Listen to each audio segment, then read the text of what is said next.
commissionee must meet 3 of the 4 following criteria and be approved by the commanding officer. Possess an overall grade point average of 3.0 or higher. Possess an overall naval science grade point average of 3.0 or higher. Score 285 or better on the most recent physical fitness assessment. Rank in the top 20% of the student's class for military aptitude.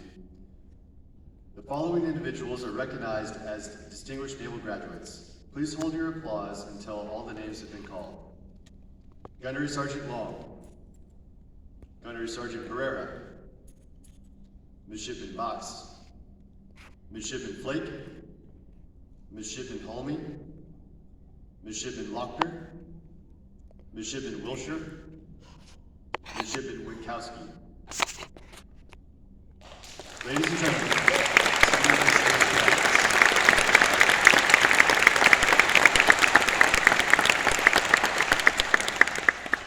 please be seated. The Doherty Award was established by Mr. W.T. Doherty in memory of his parents, William and Kathleen Doherty. The award is given to a graduating senior who has spent 4 years in the Corps and who has earned a commission in one of the armed forces. The award is valued at $1,500 and consists of a plaque and a check. The winner must be of high moral character, exhibit patriotism for both country and state, and be a faithful Aggie who has earned the trust and admiration of the Corps, the student body at large, and the officers of the campus military establishment.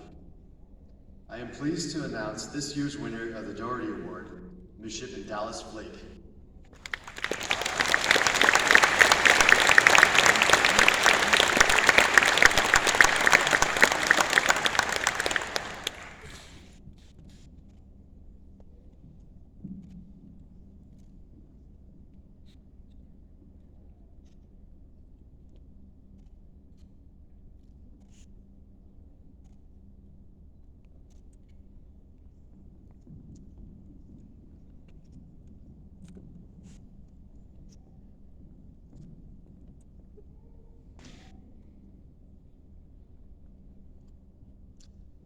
It is now my pleasure to introduce the Commanding Officer of Naval Reserve Officer Training Corps Unit, Texas A&M University, Colonel Michael D. Riley. Howdy. Howdy. All right. Good morning to everybody. It's wonderful to have everybody here this morning on such a outstanding and amazing day. We have graduations and commissionings, and today as we look at commissioning these 22 outstanding Aggies into the Navy and Marine Corps, I want to just stop for a second and say thank you so much for being here and sharing this time with us and your Aggies today. It's a wonderful day here in Aggie Land, and a day that's a long time coming for these new officers. I'd like to take just a few minutes to welcome some of our university guests. Joining us today are a few people that I'd like to recognize. First off is Brigadier General Joe Ramirez, United States Army retired, our Vice President of Student Affairs. Thank you very much, sir, for coming today. Additionally, Dr. Ann Reber, our Dean of Student Life. Ma'am, thank you. You always come to these, and really appreciate your support here for our students. Thank you so much. I'd like to specifically call out a couple of other people. Colonels Jerry Smith and A.J. Kostick, former professors of naval science, and here to make sure that I do a good job here today in my part of this. So, glad y'all are here today. Colonel Brad Hall, United States Marine Corps retired. Captain Steve Knott, run around here, does a lot of work with our aviation students. United States Navy retired. Commander Chris Mars and Commander Bubba McGill right there, 2 former executive officers here of our NRTC program, and Commander Peter Siegel from NOA retired. So thank you very much for coming here today too. Additionally, and really most importantly, I'd like to say thank you to the friends and families of these new officers for all you've done to help them along their paths. It's been a long road to get here, no doubt. Your love, support, and motivation, your admonishment at times, the example that you've set have all been instrumental in getting these new officers to where they are here today after all of these years. And that's at the starting line. Your hard work is greatly appreciated, but it's not finished. As these officers' careers begin, I can tell you from hard experience that they are going to come to rely on you even more in the future as they navigate through the rough seas that lay before them. For the challenges that await them, physical, emotional, and ethical, are more complex than those that I inherited on 16 December 1994, 27 years ago when I received my commission.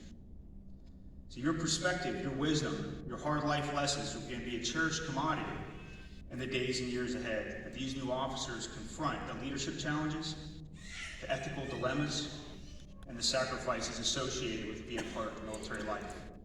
And you see, these young officers are entering a world beset by challenges. Some of y'all know about this very well. From great power competition with Russia and China, to rogue nation states like Iran and North Korea, transnational terrorism, increased cyber threats, and great social change right here at home. In short, this is an incredibly dynamic time, a time that requires its officers to have vision, authenticity, resiliency, and strong moral fiber, and additionally, maturity, adaptability, and focus. Theirs is a great responsibility, not only for their own actions and for themselves, but for the sailors and Marines that they will soon take charge of. I'd like to put this into perspective a little bit if I can, because there's another group of parents that are very proud this week. You see, on Wednesday, December 15th, Navy Recruit Training Group 03 graduated from Navy Recruit Training up in Great Lakes, Illinois. And this very morning, 17 December, Delta Company, 1st Recruit Training Battalion, graduated from boot camp at Marine Corps Recruit Depot, San Diego. And Mike Company, 3rd Recruit Training Battalion, graduated boot camp at MCRD Paris Island. That all happened this morning. And you see, this week, as in most weeks, at these graduation ceremonies, brand new Marine Corps privates and brand new Navy seamen join the ranks of America's Warrior class. And as they ship off into their careers, their parents put their faith in these new officers. Okay? They put their faith in these officers, you, sitting right up here, to challenge them, to mentor them, to inspire them, to ethically lead their sons and daughters through the many tests and trials that await them throughout their military service. And these new enlisted sailors and Marines, see, they take an oath. It's similar, but it's very different from the one these officers are going to take here in just a few minutes. For their oath is an oath to obey the orders of their officers. And the oath that's going to be taken up here in a few minutes reciprocates, as our new officers are going to vow to well and faithfully discharge the duties of their office. And when you accept your commission, what you're really doing is accepting a mandate from the American people to not only support and defend the Constitution, but to return citizens better back to the society from which they came. And this is the highest duty and calling, I can assure you. So as you enter into America's Warrior class, I'd like to read a quote on the meaning of the commission from the Armed Forces Officer's Guide. It says here, there's no greater demonstration of the trust of the Republic than in its expression and bestowal of an officer's commission. This trust involves the majesty of the nation's authority in matters involving the lives and deaths of its citizens. Accepting an officer's commission in the armed forces is a weighty matter, carrying corresponding burden of practical and moral responsibility. And the officers must live up to this responsibility each and every day that they serve. So for the officers, the 22 new Navy and Marine Corps officers sitting up here, I congratulate you on your hard-earned commissions. I can say, pretty candidly, we're all extremely proud of you. And we're confident that you're going to lead our nation into the great future that we have. So congratulations to you. But enough about me. At this time, it's I have the great honor of introducing our commissioning officer for today. Rear Admiral Charles W. Rock is a native of upstate New York, but he found his way somehow down here to the Brazos Valley, and he was commissioned in 1987 through the ROTC program right here at Texas A&M University, where he received a Bachelor of Science in Ocean Engineering. Admiral Rock holds a master's degree in National Security Strategy from the National War College. His assignments at sea include service aboard the USS Maitland Tisdale, the USS Abraham Lincoln, USS Cole, USS Leyte Gulf, executive officer aboard the USS Donald Cook, and commanding officer of the high-speed vessel Swift, HSV-2.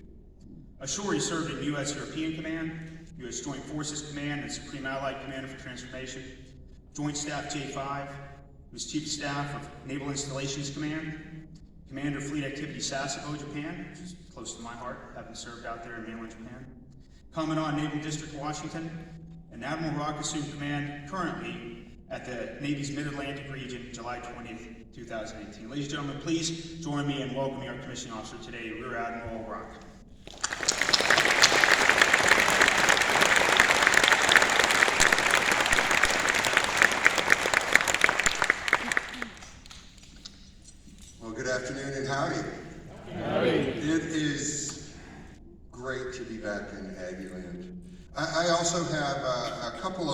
acknowledgments here before I get into my brief and, I promise, brief remarks. First and foremost, Colonel Riley, thank you. Thank you for the honor of presiding over today's commissioning ceremony.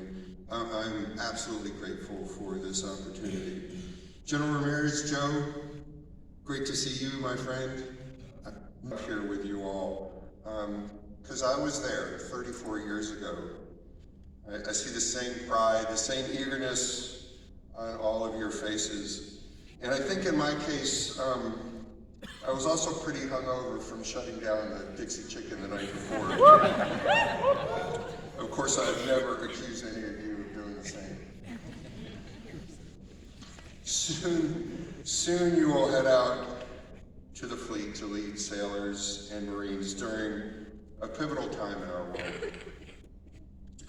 I know you understand the seriousness of our profession and the tasks which you will face.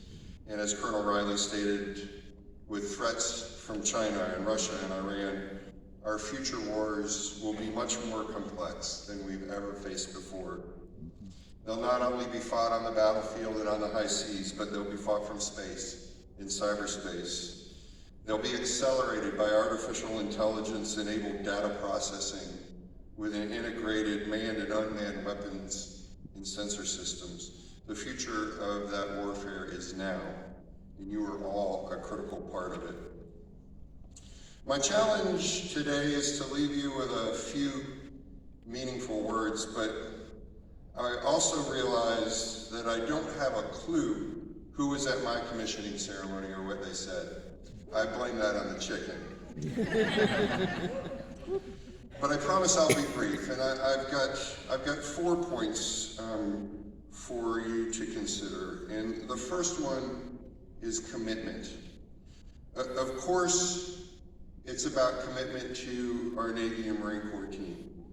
It's, of course, about commitment to your sailors and Marines.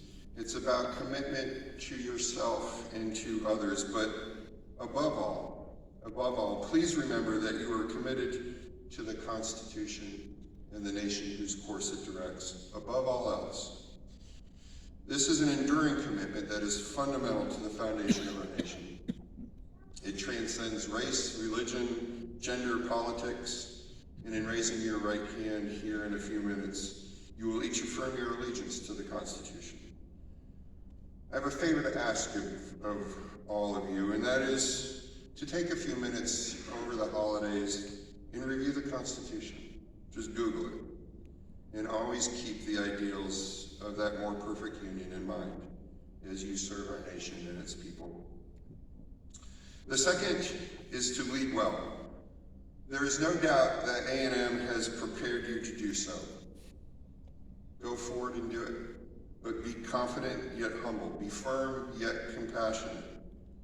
Don't be a jerk. And listen to your chief and gunnery sergeant.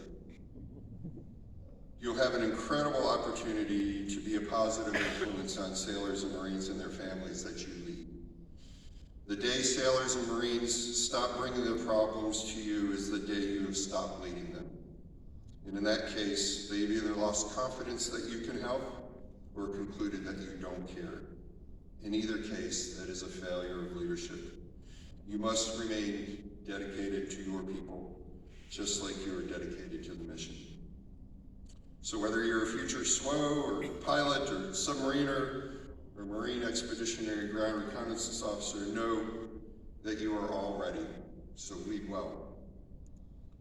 The third is know that you are joining the most capable fighting force that the world has ever known. We have the best people, the best training, the best equipment.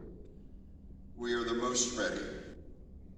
And we have integrated forces that are always postured for rapid response. We're forward deployed around the globe, 24/7, 365 as the nation's 911 force. You are joining the best. Go forward with confidence that you're on a winning team. And the last bit of advice is never forget your roots.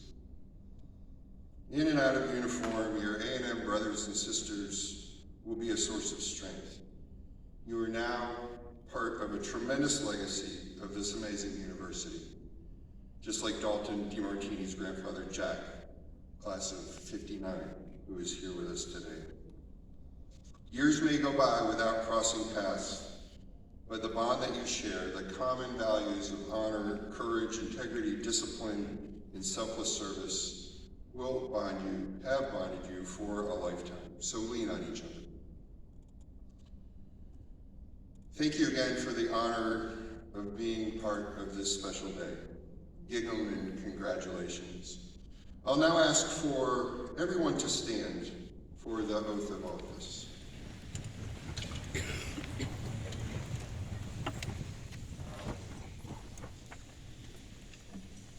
Commissionees, please stand.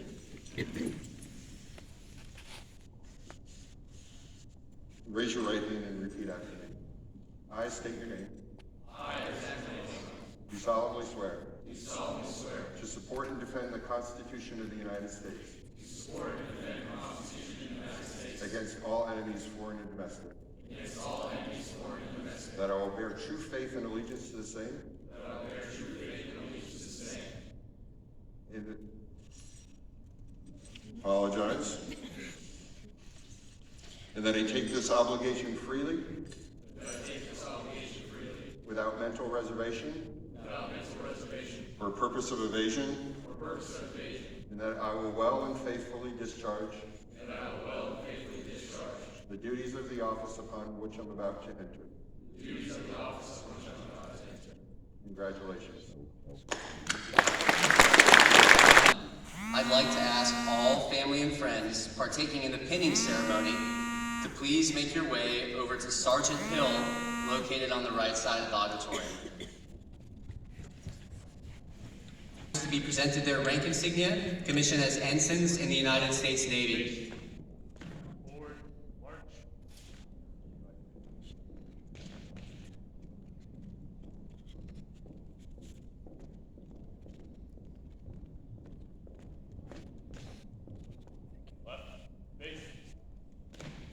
Victor Holme, rank and commission to be awarded by his mother Angela and father Attila.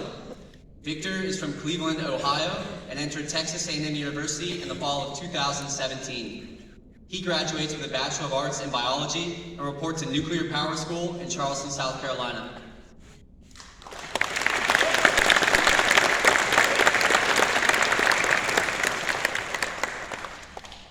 Paul Lochner, rank and commission to be awarded by his father Jason and brother Liam.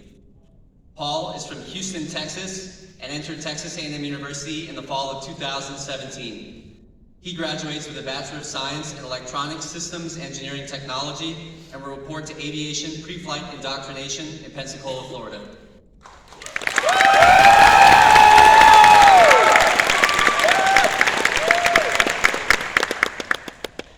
Brianna Robon, rank and commission to be awarded by her mother, Commander Tracy Keenan, United States Navy, retired, and father, Captain Willie Robon, United States Navy, retired. Brianna is from Woodbridge, Virginia, and entered Texas A&M University in the fall of 2017. She graduates with a Bachelor of Science in Industrial Distribution and will report to Aviation Pre-Flight Indoctrination in Pensacola, Florida.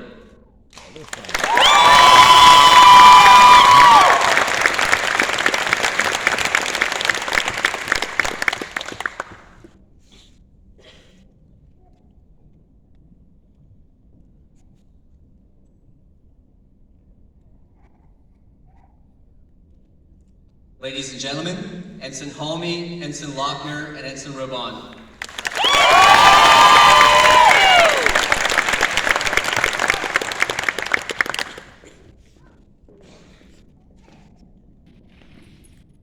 On behalf of Colonel Riley, the NROTC staff, and the officer selection team, I take great pleasure in presenting the Texas A&M University Navy and Marine Corps commissioning class of December 2021.